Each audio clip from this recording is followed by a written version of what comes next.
Halo semua, bayangin ya, kamu naik kapal pesiar, tapi bukan kapal mewah, melainkan kapal kargo penuh hewan kebun binatang. Bukannya pulang bawa oleh-oleh, malah pulang bawa trauma sama harimau. Langsung aja kita masuk ke alurnya.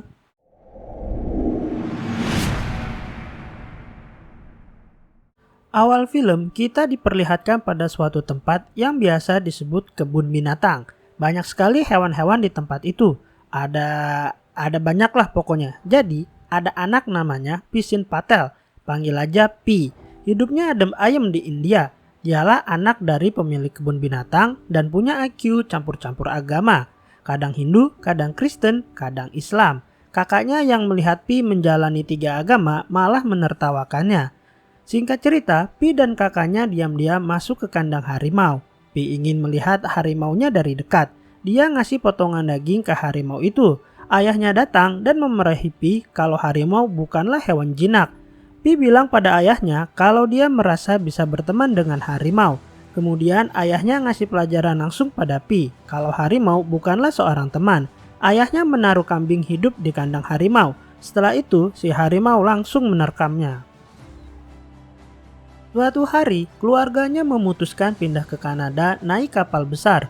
Tapi kapal ini nggak kayak Titanic yang ada orkestranya. Kapal ini isinya zebra, hyena, orangutan, harimau, dan lainnya. Keluarganya Pi berencana menjual hewan-hewannya ke kebun binatang di Kanada. Mereka sudah berhari-hari di lautan hingga suatu saat terjadi badai yang mengerikan. Pi yang sedang tidur merasakan goncangan badai itu. Karena penasaran, dia keluar untuk melihat badai. Bukannya takut, si Pi malah kesenangan ada badai besar. Hingga akhirnya, Pi melihat ada yang tidak beres malam itu. Dia segera kembali untuk membangunkan keluarganya. Tapi terlambat, air laut sudah masuk ke kapal. Pi berusaha membuka pintu kamarnya, tapi dia malah terpental karena tekanan air yang dahsyat. Dia mencoba meminta tolong, tapi Pi malah disuruh naik ke sekoci. Tiba-tiba, zebra yang panik ikut lompat ke sekoci yang membuat sekoci itu terjatuh. Hanya ada satu sekoci yang berhasil keluar, yaitu sekoci yang dinaiki Pi. Dia melihat seperti ada seseorang. Pi mencoba menolongnya, tapi ternyata itu malah harimau. Pi langsung lompat ke laut. Dia terombang-ambing karena badai. Pi melihat kapal yang dinaikinya sudah tenggelam. Dia berusaha naik lagi ke sekoci. Pi sangat sedih melihat keluarganya yang masih berada di dalam kapal ikut tenggelam.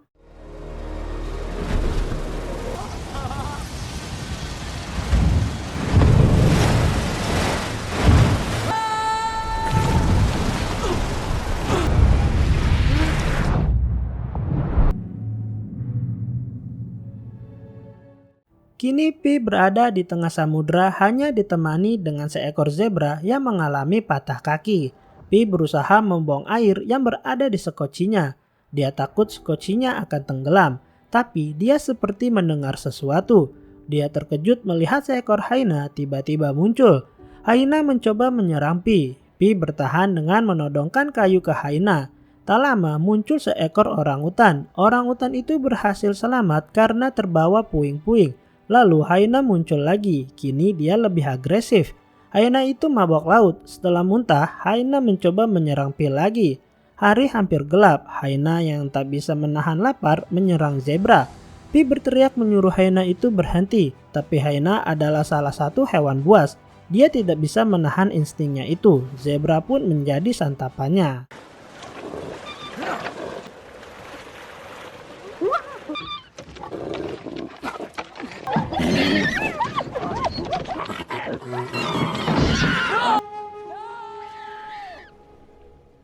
Esok harinya, hyena itu masih petakilan. Orangutan yang kesel ngelihatnya ngajak gelut. Hyena mencoba menyerang orangutan terlebih dulu, tapi orangutan itu bisa mengatasi dan menyerang balik. Hyena langsung KO, menang mudah orangutan. Tapi itu adalah trik dari hyena. Dia pura-pura kalah. Ketika orangutan lengah, hyena menyerangnya secara mendadak. Orangutan itu tewas seketika. Pi marah pada hyena itu. Dia mencoba menyerang hyena dengan pisaunya. Tiba-tiba muncul harimau yang selama ini tidak pernah nongol. Dia menerkam hyena dan membunuhnya. Semudah itu mengalahkan hyena. Ya, yang nerkam siapa dulu? Pi yang takut langsung melompat ke laut. Dia berenang menuju rakit buatannya. Pi tidak mau satu skoci sama harimau galak. Pi secara tidak sengaja menemukan persediaan makanan. Dia makan dulu sebentar, lumayan buat ganjal perut. Tapi harimau muncul dan mencoba menyerang Pi lagi. Pi lompat lagi menuju rakit mini yang dia buat.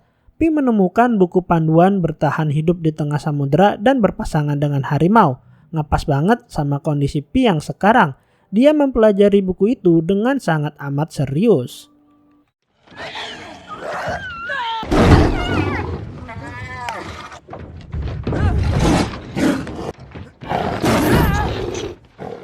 Setelah mempelajari buku itu, dengan percaya diri Pi menghampiri skoci dan menantang harimau. Pi melihat harimau itu habis muntah. Dia mengira setelah muntah harimaunya jadi cupu.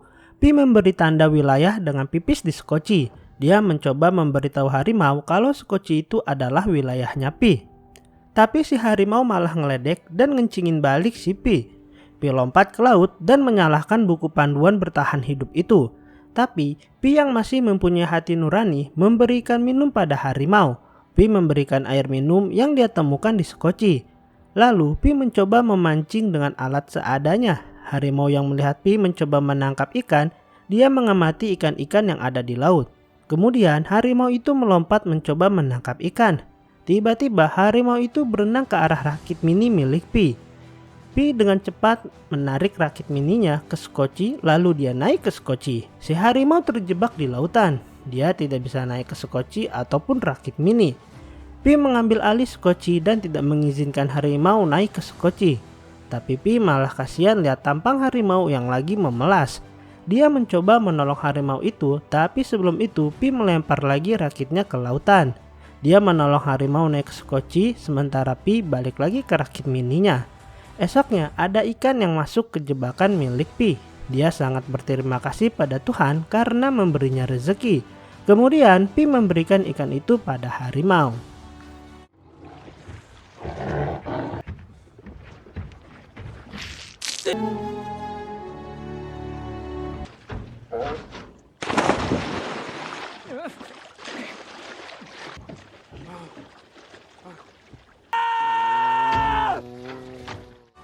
Malam harinya, laut itu terlihat indah dengan pantulan cahaya entah dari mana.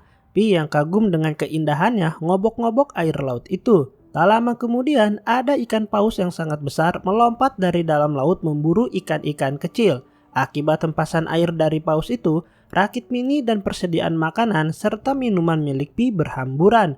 Esoknya, Pi kembali naik ke skoci. Dia mencoba mengambil sesuatu. Tiba-tiba harimau muncul dan mengaum ke Pi. Sementara sedang main lihat-lihatan, ada ikan terbang menuju skoci. Awalnya cuma satu ikan, tapi tak lama kemudian terlihat rombongan ikan terbang datang menuju skoci. Ternyata ikan-ikan terbang itu sedang diburu oleh ikan tuna. Harimau itu dengan senang hati mencoba menangkap ikan-ikan terbang. Ada satu ikan tuna yang tidak sengaja malah masuk ke dalam skoci.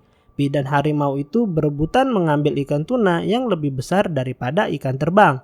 Setelah perebutan sengit, Pi berhasil mendapatkan ikan tunanya. Dia mencoba ikan itu. Awalnya dia ragu karena ikannya belum matang.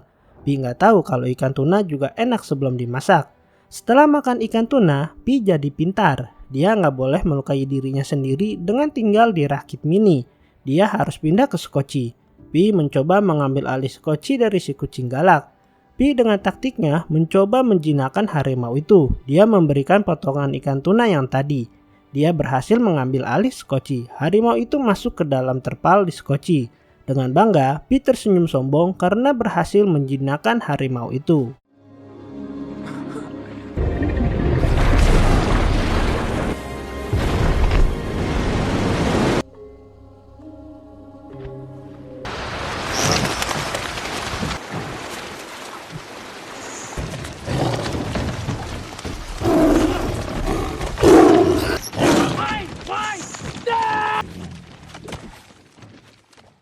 Tapi Pi ke skoci cuma minta sedikit terpal untuk membuat payung kecil di rakitnya. Untuk menghilangkan kebosanan, Pi main gendang dari alat seadanya. Dia melihat gerombolan lumba-lumba sedang melompat. Kemudian dia melihat sebuah kapal yang lewat.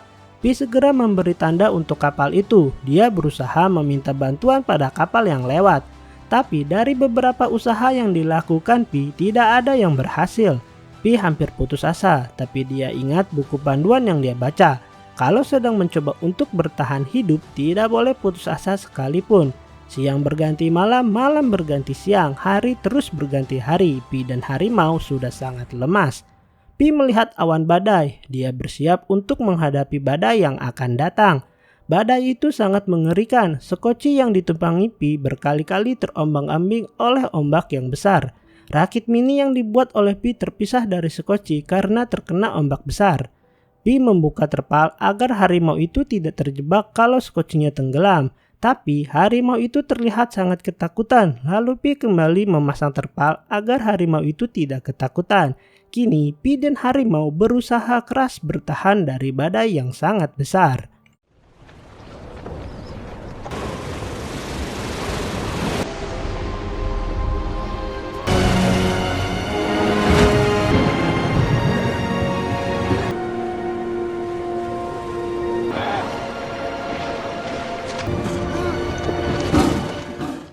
Setelah badai itu berlalu, terlihat Pi dan harimau itu sudah terbaring lemas. Pi mencoba minum air embun yang dia kumpulkan.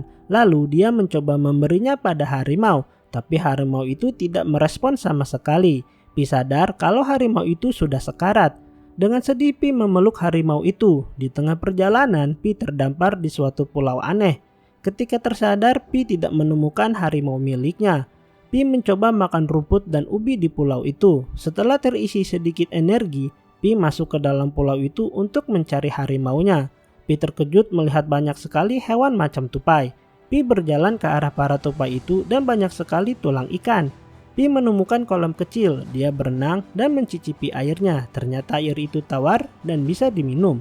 Setelah berenang, dia melihat harimaunya sedang berburu tupai. Pi merasa pulau ini bisa dijadikan tempat tinggal.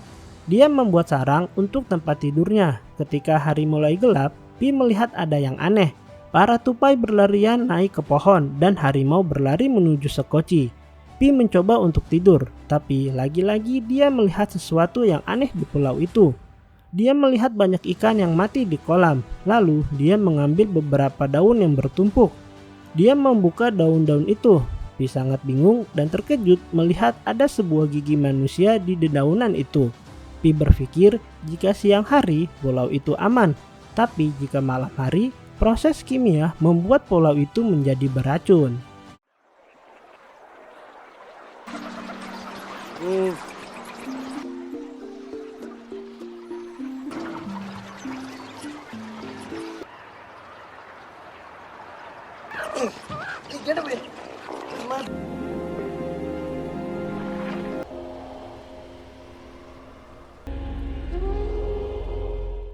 Karena sadar akan bahaya pulau itu, esoknya Pi bersiap untuk kembali ke lautan. Dia memanggil harimaunya untuk kembali ke sekoci. Dengan perbekalan seadanya, mereka kembali ke lautan. Setelah sekian lama, akhirnya mereka sampai di pantai Meksiko. Pi udah tinggal tulang sama kulit, harimaunya juga kurus kering. Pas sampai darat, harimau itu langsung pergi ke hutan tanpa pamit. Pi baper berat, soalnya udah temenan sama harimau, ditinggalin gitu aja. Rasanya kayak disenyumin cewek tiap hari, tapi pas kita nembak, jawabannya, "Aku kira kita ini cuma teman baik, nggak lebih." Fuk. Film ini diakhiri dengan Pi yang sudah beristri dan memiliki 2 anak. Film pun berakhir. Begitulah kisah Pi, bocah yang tadinya cuma mau pindah negara malah dapat paket lengkap. Badai, sekoci, pulau misterius, dan bonding gak jelas sama harimau. Moral of the story, kalau mau pelihara kucing, pastikan dulu ukurannya nggak setengah ton. Oke, sekian dulu. Jangan lupa subscribe, komen, dan like biar nggak ketinggalan cerita berikutnya. Sampai ketemu di video selanjutnya. Bye!